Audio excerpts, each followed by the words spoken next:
Marcus, and I'm the editor and publisher of the Sustainability Report. And we're here today to discuss how labor rights and other social and environmental issues impact on supply chains in Asia, and how these supply chain issues can affect companies and even entire industries around the world.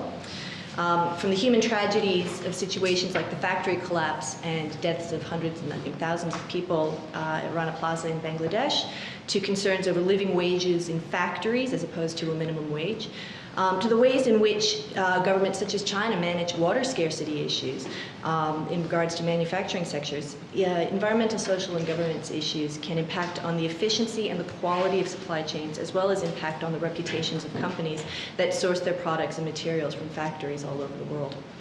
Labor rights issues are also hardly out of the headlines these days. Yesterday, I don't know if anybody saw in the Fin Review, but Andrew Forrest made a public call for Australia to implement its own legislative version of the UK Modern Slavery Act, which would have legislative and regulatory impacts on how Australian companies do business around the world. Similarly, environmental issues will continue to impact on supply chains as well. So from an investment perspective, human rights and environmental risks can be seen as a proxy for corporate governance, because the way that companies manage these risks and these issues can also be an indication of overall company governance management. Right, so before we hear from Gershon, I just want to set the scene and also talk about my latest China trip. And so, as an ESG or environmental, social and governance analyst, I research a number of topics I think can have impact on companies' earnings and earning sustainability. And the research also helps us to form a view on the quality of management in the companies we invest in. And labour rights and supply chain risk management are one such area, an area I've focused quite heavily on personally in the last couple of years. I've been to China a few times and also Bangladesh on a field trip. And since the Rana Plaza building collapse in Bangladesh, where over 1,100 people died, I think it's fair to say there's been more and more investor interest in this area. But with most of the supply chain located in Southeast Asia, it can be hard for us as investors to assess the risk, which is why I think going on a field trip can be very insightful. So about a month ago, I went to Guangzhou in China to check out the latest developments there, and I came away with the conclusion that the whole fast fashion industry is actually facing some serious challenges going forward. But before we talk about labour rights in isolation, I think it's good to see the full picture first. So, the 5 key points from me in terms of that China trip were the following. So first, China is getting serious about tackling its environmental issues. The textiles industry in China is very water intensive, it's also a major polluter, but it's facing tougher environmental laws and therefore costs that need to be passed on to the next level of the supply chain. And second, China's government doesn't see garments and textiles as a strategic growth area going forward. The textiles industry competes with food production and also energy production for scarce water resources.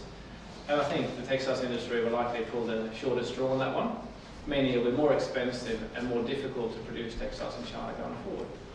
And third, I think this could have some serious impacts on the global garment industry, because China is a major exporter of fabric to the rest of the world.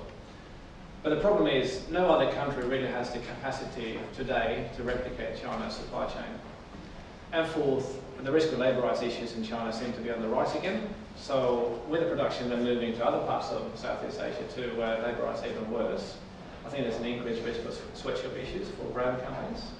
And then fifth, business models that rely on underpaid workers pose a risk to long-term business and sustainability.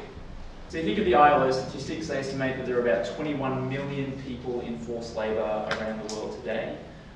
The child labour statistics says about 168 million children in child labour, about half of which are in the worst forms of child labour, so that includes things like human trafficking, but work that is incredibly hazardous to their health and stunts their development, prevents them from enjoying the lives that we want all kids to be able to enjoy.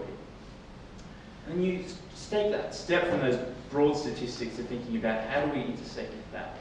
So on their numbers, about 2/3 of the world's people in forced labour are in situations of economic exploitation. So it's usually commercial sexual exploitation that grabs the headlines and feeds a lot of activist interests. But 2/3 of the people in forced labour in the world are trapped making the goods and providing the services that people around the world get to enjoy, and many of us get to enjoy as well. And when you think about child labour, and Måns has alluded to this, there are huge issues with child labour. The biggest proportion of those children in child labour are in the agricultural sector. There's not an insignificant amount of children in the mining industry, so about 1 million children that work in incredibly hazardous conditions in mines, and then also a huge proportion of kids working in factory work as well. So you quickly realise that the point of intersection for most Australians when they come into contact with exploitation and slavery, yes, it happens around us, and we've seen repeated cases in the media of that happening, but it's usually through the stuff that we buy or the companies that we invest in. That's where we intersect with the developing world, and that's where low institutional capacity, huge vulnerability of people often drives huge risks in terms of slavery and exploitation. And it happens in our region, so more than half of the world's people in forced labour are in the sort of Asia-Pacific region, with a huge concentration in India and sort of the subcontinent around there, but also across the Pacific as well. So we in Australia are very much connected to this.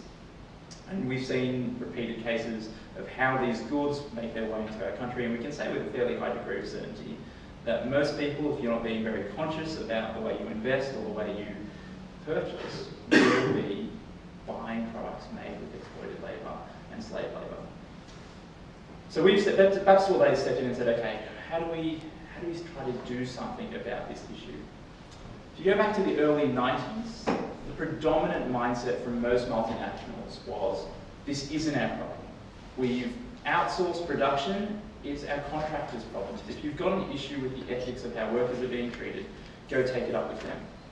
And then we know that there was really strong campaigning throughout that early 90s period, particularly focused on the sweatshops of Nike, that started to shift the dialogue. And increasingly companies started to say, okay, we've got I think it started out purely as a reputational risk, like Phil Knight, the CEO of Nike, after huge amounts of campaigning said, yep, we got it wrong, but now we're making amends for that. So they recognised that it was a reputational risk that pushed them to change their practices. And now they've got codes of conduct in place, and they've started looking at how their suppliers are actually treating their workers. So that's had varying results. So we've heard that exploitation is on the rise in